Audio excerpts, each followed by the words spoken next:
Narito tayo ngayon upang matunghayan ang napakainit, nagbabaga, talaga namang pinag-uusapan at latest na inaabangan ng lahat.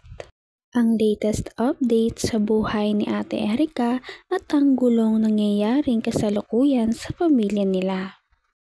Bumubuhos nga ang batikos at bash kay Ate Erika dahil sa pag-iwan niya sa kanyang lolo at lola na talaga namang kaawa-awa habang siya ay nagpapakasaya sa kanilang bagong bahay kasama ang kanyang ate Sheila May. Ating live shout out at maraming salamat. At paluma na nga ang bahay nila. Kay Lolo Miguel, wala pang pintura. Gagawin pa lang. Bili ako ng kotse. Para mayroon siyang service. Yayaman si Lolo Miguel. Hello sa ating lahat mga kalingap. At di na ako nag-imik, nagsalita. Ayan na, lumabas na po yung tunay na ugali nila. Ibig sabihin po, totoo tayo. Yung kinampihan natin na si Lolo Migs ay totoo. At hindi nagbubulaan. Ang kinampihan ng e-lovers ni Tunyakaw Torres ay hindi totoo. Ayan, nag-away-away na sila. Kaya ang payo ko po sa team ng e-lovers, baguhin nyo ang pangalan. Wag ng e-lovers. M lovers na. Miguel lovers. Yan ha. At para po magkasama-sama tayo. Magkakampi na tayo. Sige nga, magtanong kayo, Kuya Bal. Gusto kong tumulong kay Lolo Mig sa kanyang bahay. Sige, magkano? 50,000, 100,000? Sige. Welcome mga lovers to support na mag-sponsor po sa bahay ni Lolo Miguel para kayo po ay mapatawad ng matanda. Ang naman yung sinabi sa matanda noon kayo po ay magkasama-sama pa kayo?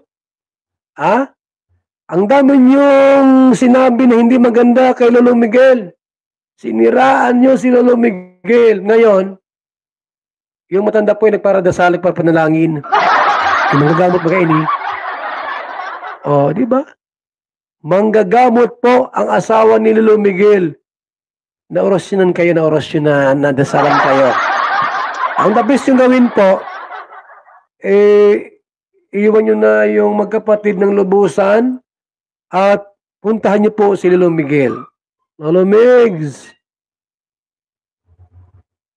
Sinasabi nga na ang biktima talaga dito ay hindi si Erika dahil ang biktima ay ang kanyang lolo at lola na talaga namang siniraan doong nakaraan dahil mukha daw itong mga pera at uhaw sa yaman ni Erika. Kaya naman marami na ngayon ang kumakampi sa kanyang lolo noong nalaman na nila ang sitwasyon nito. Nadasalan kayo. Ang the best yung gawin po, iiwan nyo na yung magkapatid ng lubusan at puntahan nyo po si Lolo Miguel. Lolo Migs! Pasensya na po sa mga sinasabi ko dati. Napatunayan ko na ikaw pala ang totoo, hindi yung magkapatid. Ganon.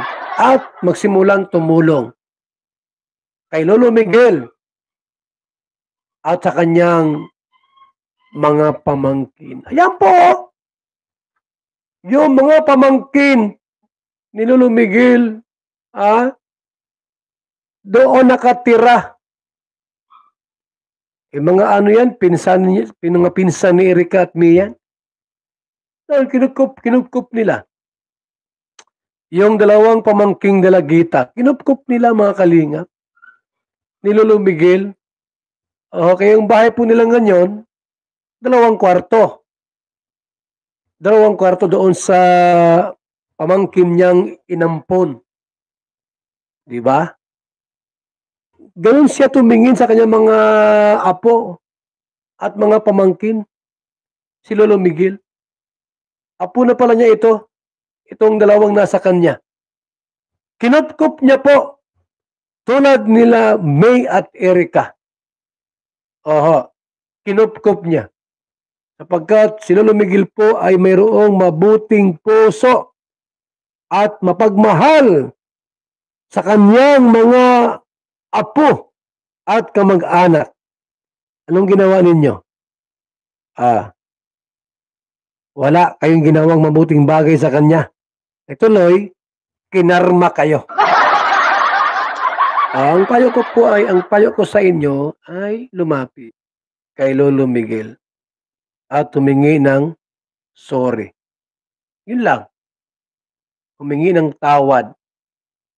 Para yung karma po, digital karma ay matigil po sa inyo.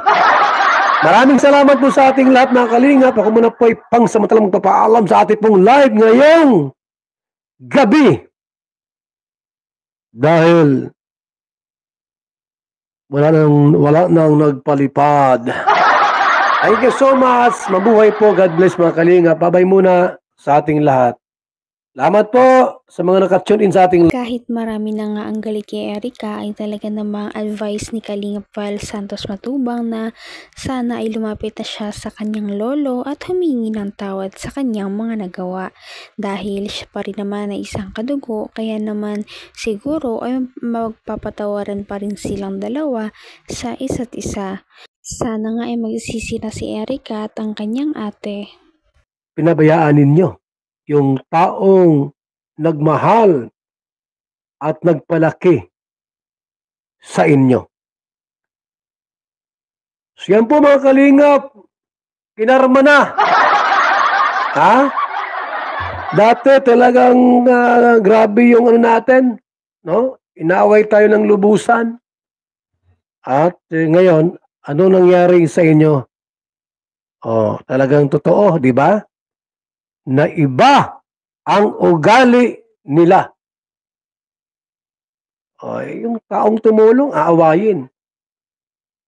Yung taong gumawa ng mabuti, aawayin pa. At sila pa ang nagiging masama.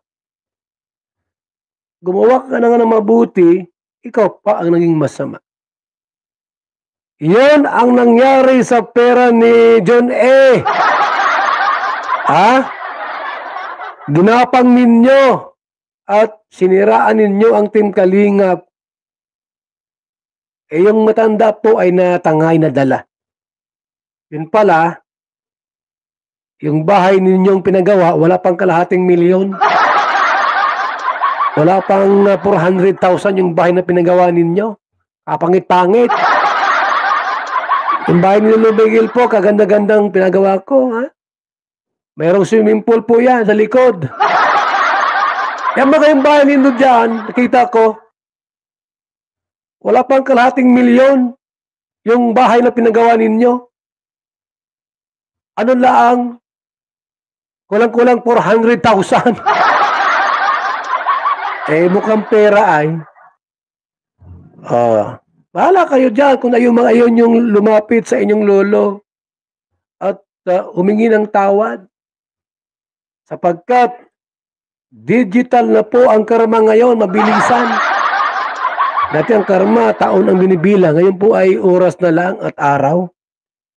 So, ang aking payo po sa inyong magkapatid ay lumapit kay Lolo Migs at humingi ng tawad sa inyong ginawa sa kanya. Para yung karma po, matigil na. Yung karma'y matigil na. Ay shout out po sa ating lahat. Magandang umaga, tanghali at gabi. Sa mga Grabe talaga ang mga revelasyong nalaman natin sa video na ito. Ano na kaya ang mangyayari sa pamilya ni Ate Erica? At hanggang dito na lamang muna magtatapos ang ating napakainit, nagbabaga at pinaka-inaabangan na latest issue ni Ate Erica. At yan ay pagpapatuloy natin sa ating mga susunod na video. Hanggang sa muli, maraming salamat sa panonood. Bye!